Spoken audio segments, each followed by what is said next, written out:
Assalamualaikum warahmatullahi wabarakatuh.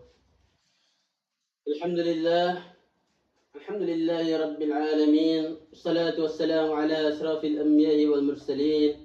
Sayyidina wa maulana Muhammadin wa ala alihi wa ashabihi ajmain amma ba'd.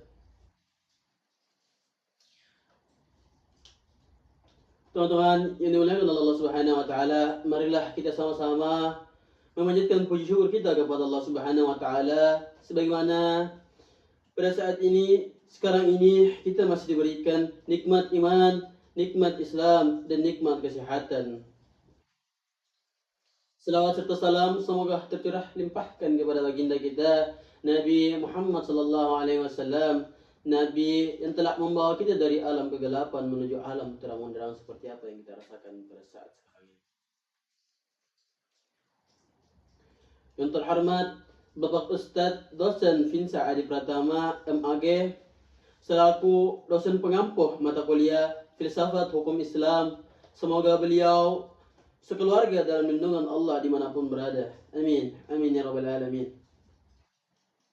Dan teman-teman yang menyaksikan video ini senantiasa diridhai dan dimudahkan segala urusannya. Amin. Saya Muhammad Rusdin, NIM 20220201010151. Adapun tema yang akan saya sampaikan pada kesempatan ini adalah kriteria keadilan dalam Islam dengan dua fokus. Fokus yang pertama, keadilan dalam konsepsi fikih, dan fokus yang kedua, kriteria keadilan dalam siasa atau politik kenegaraan.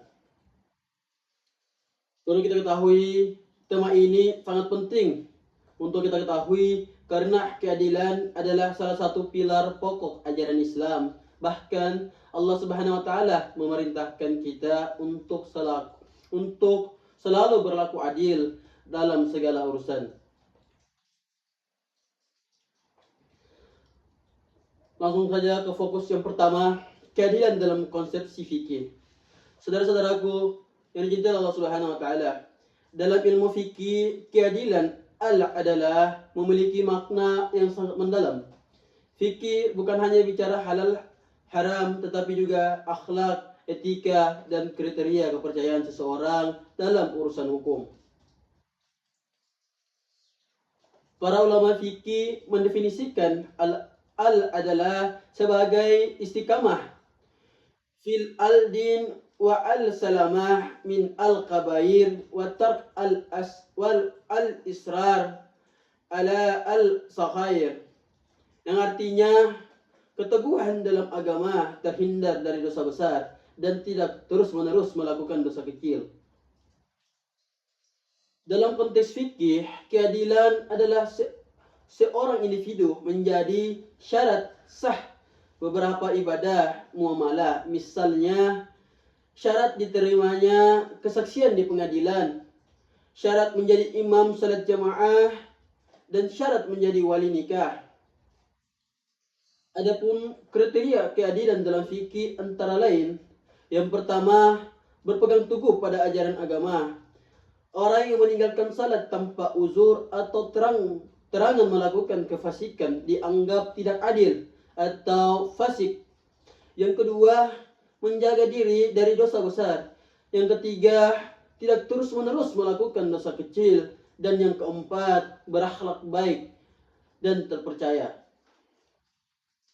Oleh sebab itu, dalam fikih, keadilan tidak hanya ukuran hukum, tetapi juga ukuran moral. Contohnya, dalam peradilan Islam, kesaksian seorang fasik ditolak karena tidak memenuhi syarat keadilan. Kemudian kita masuk pada poin yang kedua, fokus yang kedua, yaitu kriteria keadilan dalam siasa. Teman-teman sekalian, perlu kita ketahui bahwasanya siasa secara bahasa artinya pengelolaan atau pemerintahan. Dalam istilah syariat, siasa adalah pengaturan urusan umat dengan prinsip-prinsip Islam demi terwujudnya kemaslahatan. Dalam konteks siasa, keadilan menjadi dasar legitimasi kekuasaan, dan keadilanlah yang memelihara stabilitas dan kesejahteraan masyarakat. Imam Al-Mawardi dalam Al-Ahkam Al-Sultahniyah menekankan bahwa penguasa wajib menegakkan keadilan, melaksanakan hak-hak rakyat, dan menindak kezaliman. Adapun kriteria keadilan dalam siasa mencakup beberapa aspek, di antaranya yang pertama, keadilan dalam penegakan hukum. Tidak boleh ada diskriminasi antara si kaya dan si miskin, pejabat dan rakyat jelata.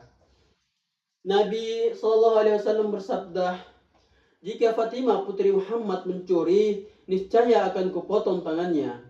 Yang mana ini menunjukkan bahwasanya hukum berlaku adil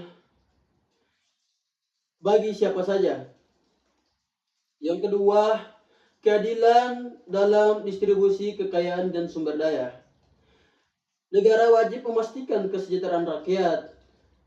Sebagaimana Rasulullah SAW bersabda, imam atau pemimpin adalah pengurus rakyat dan dia akan dimintai pertanggungjawaban atas kepemimpinannya. Yang ketiga, keadilan dalam kebijakan publik. Semua kebijakan harus berdasarkan prinsip maslahah atau kebajikan bersama, bukan kepentingan golongan tertentu. Dan yang keempat, keadilan dalam perlindungan hak asasi. Islam menjamin hak hidup, hak beragama, hak milik, dan kehormatan manusia. Seorang pemimpin yang adil dijanjikan pahala luar biasa. Nabi Muhammad SAW bersabda, 7 golongan yang akan mendapatkan naungan di hari akhir. Tiada naungan kecuali naungan Allah. Salah satunya pemimpin yang adil. Hadis riwayat Bukhari, Muslim.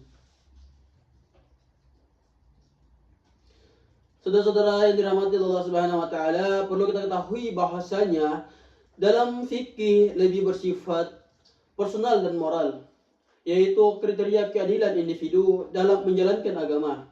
Sementara dalam siasa, keadilan bersifat publik dan struktural, yaitu kriteria bagaimana pemerintahan mengatur masyarakat. Keduanya saling terkait. Yang pertama, pemimpin tidak akan adil jika pribadinya tidak memiliki keadilan dalam fikih. Fokus yang kedua, rakyat tidak akan adil jika tidak membina diri dengan akhlak yang adil. Saudara-saudara sekalian yang dicintai Allah Subhanahu wa taala, marilah kita berupaya menjadi pribadi yang adil dalam berperilaku sehari-hari, baik dalam keluarga, pekerjaan, dan interaksi sosial. Dan semoga Allah memberikan kita pemimpin yang adil, yang amanah, dan yang menegakkan hukum dengan benar. Demikian yang dapat saya sampaikan. Semoga kultum ini bermanfaat dan dapat menambah wawasan dan menjadi pengingat agar kita selaku menegakkan keadilan dimanapun kita berada. Lebih dan kurangnya mohon dimaafkan. Wabillahi taufiq wal hidayah. Wassalamualaikum warahmatullahi wabarakatuh.